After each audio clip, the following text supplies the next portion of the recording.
You are an anarchist, whether you know it or not. And so, strangely enough, Amanda, myself, and Larkin all know that we are, but you at home may not know that you are. So Larkin is going to explain how you are already an anarchist. We're just going to bring it out of you today. So, Larkin, what is the basis behind you thinking that everyone we interact with on a daily basis is already an anarchist, just like us weirdos?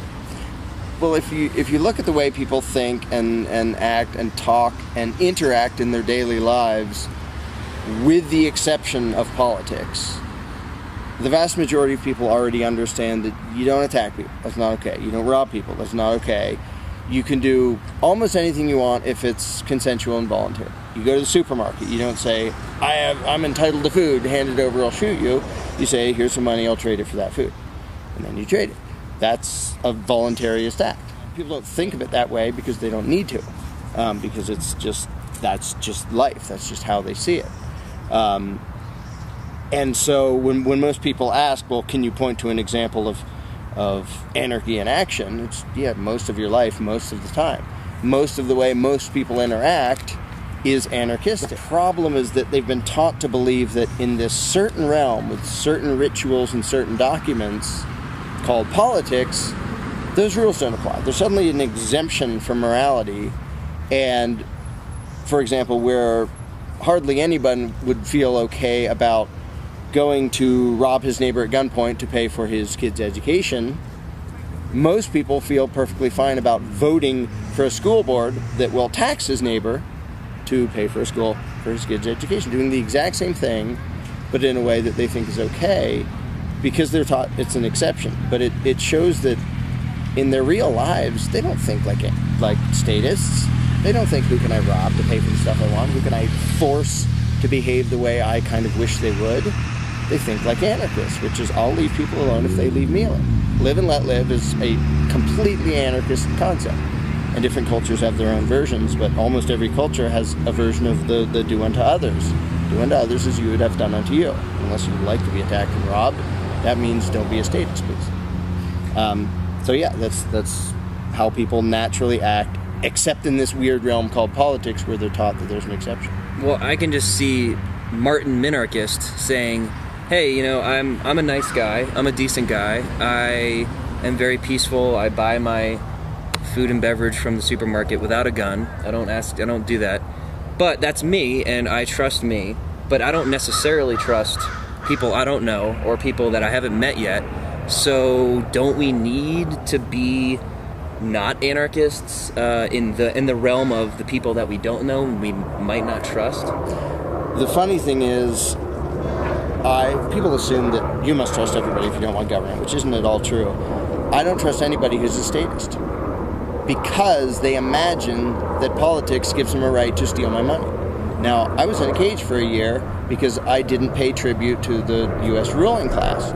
Almost everybody I know voted for that ruling class. Now, some voted Democrat and some voted Republican. They all knew that if their guy won, he was going to demand money from me and do nasty things if I didn't pay. So they did that to me. These people who think that they're peaceful and compassionate and stuff, and they are in their daily lives. But they imagine that, well, we need this because I don't trust people. And the ultimate irony is, if you believe in government, you're the one who can't be trusted. Because you're the one advocating violence against your fellow man. And to say, well, somebody might rob me, so I'm going to vote for this guy to rob everybody so that he can make a police force to protect me. Well, that makes you the guy who can't be trusted. That makes you the problem with society. And luckily, it isn't because they're evil. It's not because they run around doing that on their own, because they don't. It's just because they've been tricked into believing that, well, if you do it this way, through these rituals and these documents and in this particular way called politics and law and government and authority, then it's okay. But I don't particularly care what your excuse is for robbing me. The threat to society is the people who think it's okay to rob others, and that includes absolutely everybody who believes in government. I don't think Martin Minarchist would think that it's okay to rob you. I think what Martin Minarchist would say is that there are certain functions that only a government can provide, and in order to fund those functions, very essential functions like police or fire or courts or something like that. We need for you to pay your share in order to get these things that everybody wants. Everybody wants education. Everybody wants police. These are essential things for a functioning first world society. And so Martin Minarchist doesn't want to rob you, and he doesn't see it as theft. Like, taxation as theft is a weird concept to the Minarchist. And so if you're having this conversation with Martin Minarchist and you're trying to show him that he's just like you, how do you get him to see that you don't need robbery to get essential functions, and B, that taxation is in fact robbery? And because I don't think he's going to see that. Yeah, and it's a great example to use to show the contradiction and hypocrisy that every statist does, and that I did for years and years and years when I was a statist. If someone came up to Martin Minarchist and said, I think it's really important that kids get a good education, and I'm not really sure that people would do that voluntarily, give me your money, I'm going to make sure they do it voluntarily.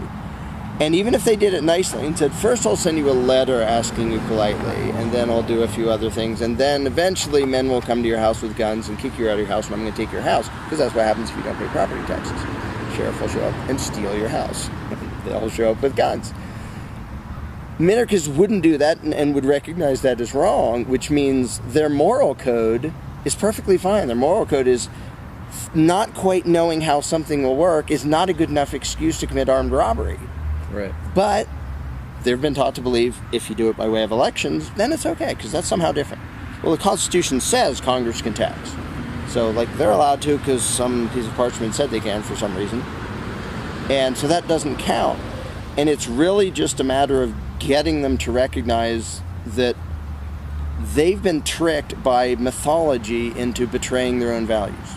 Right. Like Martin Minarchist, who wouldn't rob you by himself but will vote for somebody else to do it, and won't even see it as robbery. Like you said, he won't recognize it as theft because it's covered in all this mythology and these rituals, and we have these elections and appointments and this legislation and all these things to make it, and all the terminology. We don't call it robbery, we call it taxation and law and yada yada yada, to hide what it really is.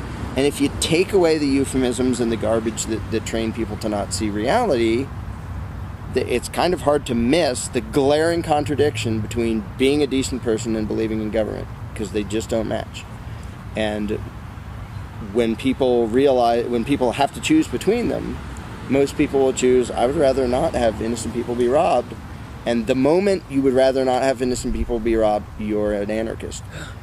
Well, go ahead. I would say that Stacy the statist would argue that you... I was going to say Molly the minarchist, but, go ahead. Stacy the I statist. had to come up with a different word there. Stacy the statist. So she might argue that, of course, it's wrong to be robbed, but if you're not robbed by the government to pay for education and police and necessary functions, you will then, therefore, instead be robbed by your average Joe mafia man to pay for whatever it is that he wants. Because without government and police, there would be utter chaos. Of course. Yeah, and again, these are excuses that come up. They're basically excuses that people fabricate to try to justify the contradictions in their own head. Because Stacy Statist would not use that argument in any context other than politics. She wouldn't go up to somebody and say, I'm sorry to have to rob you, but if I don't steal your money in order to hire this guy to protect you, somebody might rob you. Nobody is insane enough to think that in any context other than politics and government. So all of that kind of argument, and I've heard tons of statists say exactly that and use that as their argument, but it doesn't, because they never use it in any other context, it shows that they're fishing for an attempted rationalization of a belief system that doesn't make any sense and actually contradicts their, if somebody actually said, yeah, I'd rob you at gunpoint to pay for something, they would at least be consistent when they vote for government to do it. But the reason there's hope is because it's inconsistent, because Stacy Statist and Martin Minarchist wouldn't do it on their own because they'd recognize that as wrong. It's only when they're tricked into thinking it's okay when you do it by these magic rituals, that's what pits us against each other. It makes, perpetual war among us, because then everybody's running to see who can be first to get the government to do what they want.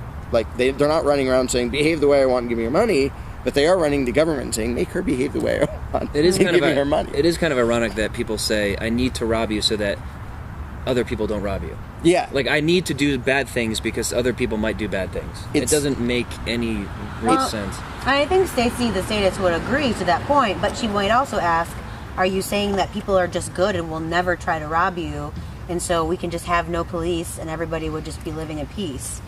And if I'm feeling nasty, I'd say, you, Stacey Statist, I believe you are good if you will give up government and stop robbing me. Mm-hmm. Yeah, there are other people out there who would actually rob me on their own, but they're a small minority. The number of people who will rob me by way of government is almost 100%. Mm-hmm. Mm-hmm. And so, yeah, like you were saying, the weirdest thing is to say you need to be robbed in order to be protected from robbers. It's the most obvious contradiction there is. It's also the most common attempted justification for government, is because there are bad people out there.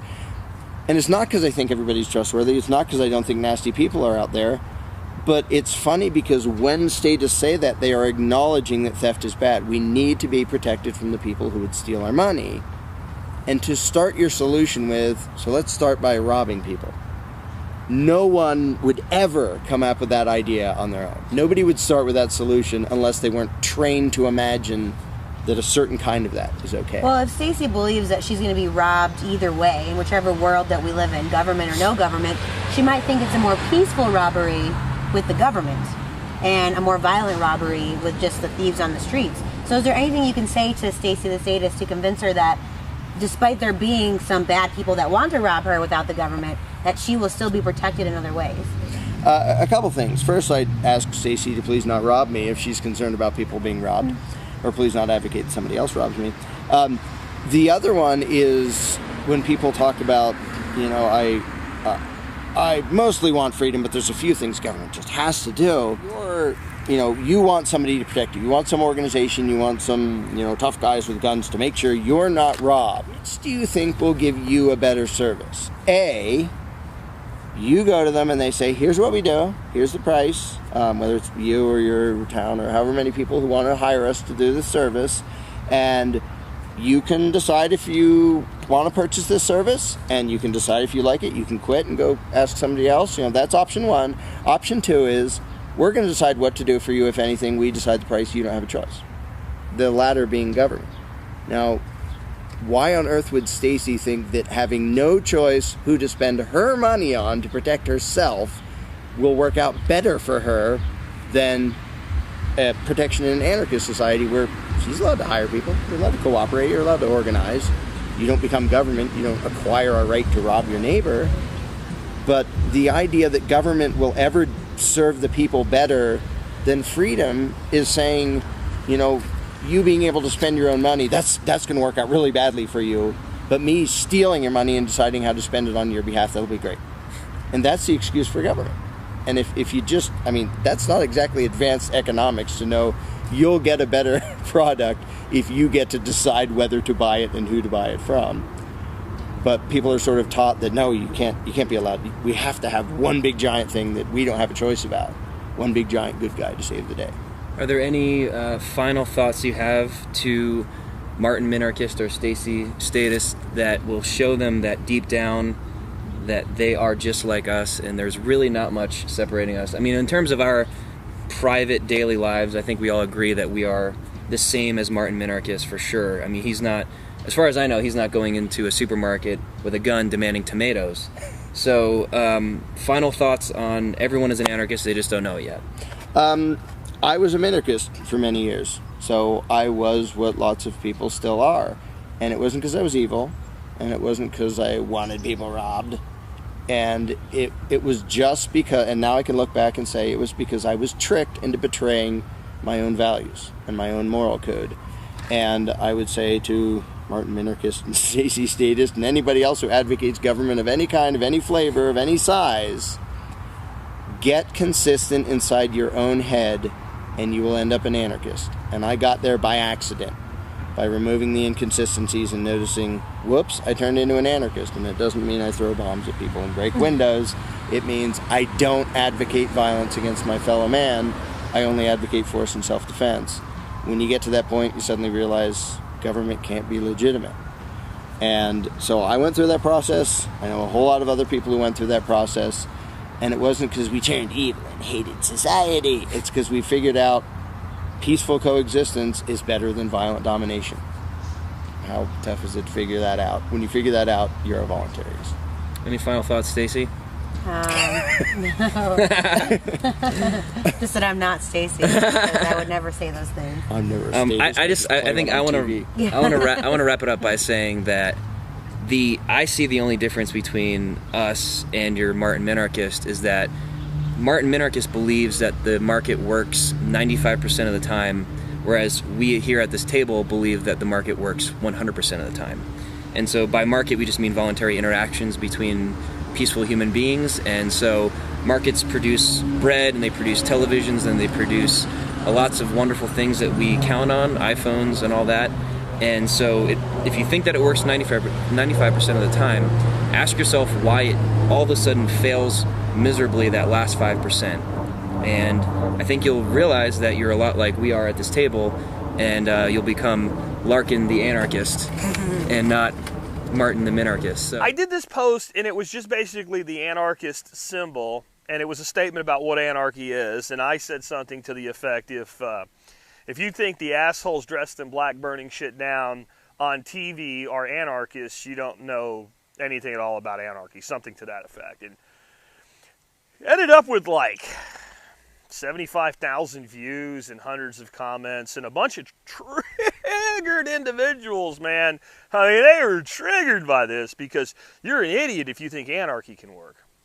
Well, as you saw if you looked at the title of this video, is you're probably an anarchist whether you know it or not. At least most of you are.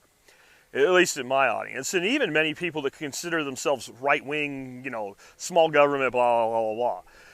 If I ask you this simple question, there's two questions you can look at that will show that you're one degree or another of an anarchist. And one is, do you believe that taxation is theft? And that's an absolute. If you believe that, period, like there is no place for one person taking property from another person against their will through the use of force, then you are an anarchist. You just haven't figured out how it works yet. If you believe it's okay, I could debate that with you, but then maybe you're not an anarchist, right? I mean, that's pretty simple. And I would just say if you think it's okay, then I want to know this. How can a person, without a right, confer a right they do not have to another person? Because that's what voting is. If I don't have a right to come to your house and demand 15% of your shit, then I can't elect somebody to take 15% of your shit. Does that make sense? And all this social contract crap, I'm sorry, I wasn't there to agree to it. But let's take something a little bit easier to swallow for most people. If you believe in the basic principles of agorism, you're an anarchist. And that basic principle that I'm talking about today is, do you believe that two people have a right to trade with each other independent of any third party, if they want to? In other words, to make that really simple, do you think, let's say that you make really good cider, and your neighbor grows a bunch of apples, and your neighbor gives you apples and you give them cider, do you think that's okay? Or do you think that you should report that transaction to the Internal Revenue Service and pay taxes on it? Do you think that the Internal Revenue Service needs to know about that? Do you think the government needs to know about that transaction between you and your neighbor? No? Guess what? That's anarchism. And that's kind of my point today. I'm not an anarchist because I want to change the world to an anarchist, non-state. I'm not an anarchist because I want to impose my will of what I consider anarchy on you. I am an anarchist not because of how I think, but because of how I act, which is driven by how I think. And what I mean by that is plenty of things that I do, and probably things that you do every day, you could call very anarchist. When you're driving down the road and the speed limit says 55, and you're like, no, fuck that, there's no reason to do 55 here, and I don't think I'm going to get caught by a cop, and you drive 65, you're being an anarchist. You're choosing to not obey the rules set above you because you're not recognizing the authority of the ruler to impose that rule on you. Okay? And you might slow down if you think you're going to get caught, but that's no different than you might be a little bit guarded if you have to walk through a dark alley thinking somebody might rob you. You see how that works? Every time you do anything that the government says you're supposed to do a certain way and you choose not to, you're being an anarchist. And I am an anarchist in as many ways as I can, not just through disobedience, but through lifestyle choices. Here's some examples. Number one, most people, the food you buy is almost 100% of it is subsidized by tax dollars. I've made a lifestyle choice. I don't consume grains. I only consume locally produced, grass-fed, etc. And therefore, the majority of the food I consume is not subsidized with tax dollars. That's an anarchist, conscious objection decision. Additionally, a huge portion of the meat that I acquire for my home, I barter for. I barter for it. I don't buy it. I barter for it. That's an act of anarchy because the system doesn't want that. I certainly don't tell the government, hey, I bartered for a steak today. That's anarchy. When I moved here, I sought a place to be as least dependent on the system as I possibly could.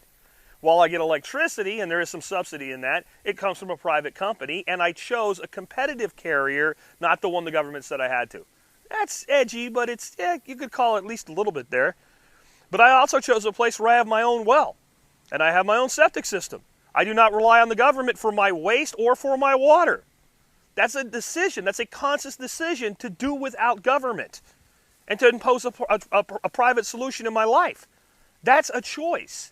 That's anarchy. Where I live, I also chose a place where, guess what? We have no government-provided garbage removal. How would you ever get rid of garbage? It turns out there's people who will voluntarily come get your garbage and take it away for you if you pay them money voluntarily. You don't actually need a third-party intermediary like the government. I'm an anarchist by using cryptocurrency, specifically privacy coins like Monero and R. If I have to explain to you how that works, you don't really know what cryptocurrencies are or Monero and R are, and that's not what today's subject is about. But by doing business in a completely private way where transacting business is only between two people with no third-party intermediary and no reporting to the government, that's as anarchist and as agorist as fuck. See, so now I know what some of you are going to say, but you used to branch. You used to branch. Okay. You want to do a purity test? How about this? Do you ever cheat on your taxes? Okay, you don't pass the purity test. Do you ever speed when you're in your car? Okay, you don't pass the purity test. Do you ever conduct barter without reporting it to the government? Okay, you don't. See how that works? See, we got to stop thinking in this binary, like, ones and zeros world that we live in today. On, off, 1, 0, on, off, 1, 0. No. It's like a dimmer switch. How much of this can you incorporate into your life? I live as anarchist as I can in the world that I live in with an expectation that there are certain things I need to do to protect myself. And again, if I'm walking down the road and somebody robs me, and instead of being able for me to draw down on them, they have, there's a guy there, a guy there, a guy behind me, and a guy over there, and all of them have a gun pointed at me at the same time, and they say, give me your wallet, and I know if drawing my weapon, I'm going to die. I got no choice. I'm going to give them my wallet. That does not mean that I see them as legitimate authorities in my life. And that's the big one. I deny the legitimacy of the state. That's what makes me an anarchist. Not because, I want to, you know what? If you want to live with Nancy Pelosi as your Speaker of the House, you get to do that. I'm an anarchist. I don't have the right to take that away from you. Do you see how that works? If you want to live with a boot on your throat, you have every right to live with a boot on your throat. I have every right to resist it. That's what anarchism is. It's not these jackasses on TV throwing shit through windows and people say, well, what would you do about that in anarchy? If it was an anarcho-society, those people would have got shot in the face the day that shit started and those cities would not have burned. That's what would have happened. Because the right to your property is seen as valid.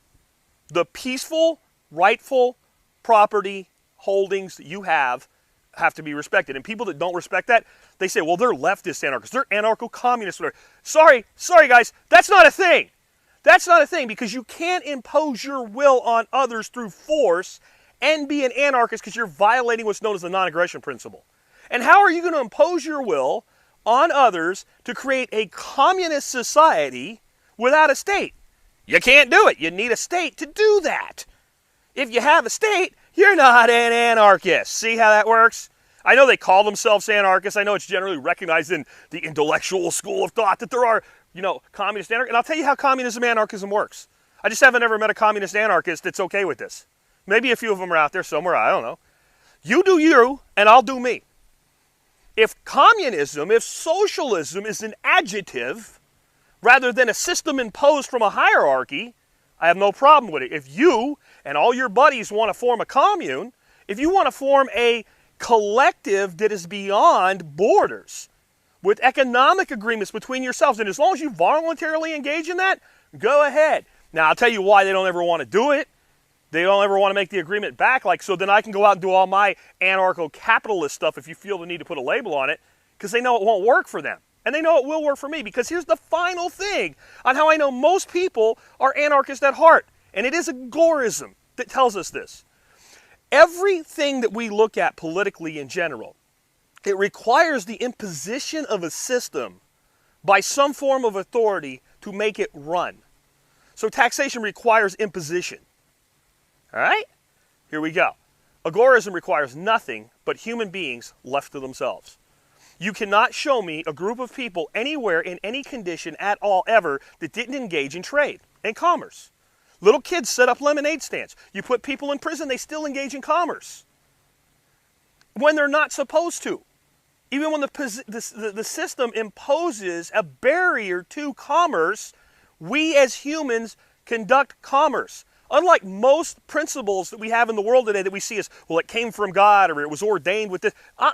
We created all these systems. We made all these systems. We invented all these systems. Agorism was not invented by humans. It is what humans do. Put two kids together in a room, give them a stack of baseball cards, and see how long it takes before they start trading. And they don't need a third party. If you don't think you need a third party to conduct commerce, you're an agorist. And if you're an agorist, you're an anarchist. I know that may be hard to believe, but just because you don't know how to make it work yet, doesn't mean it isn't what you really believe at your core. Do you believe that you can convey a right you do not have? If you say no, you cannot convey a right you don't have, you can't defend voting and you can't defend the state. You're in conflict with yourself.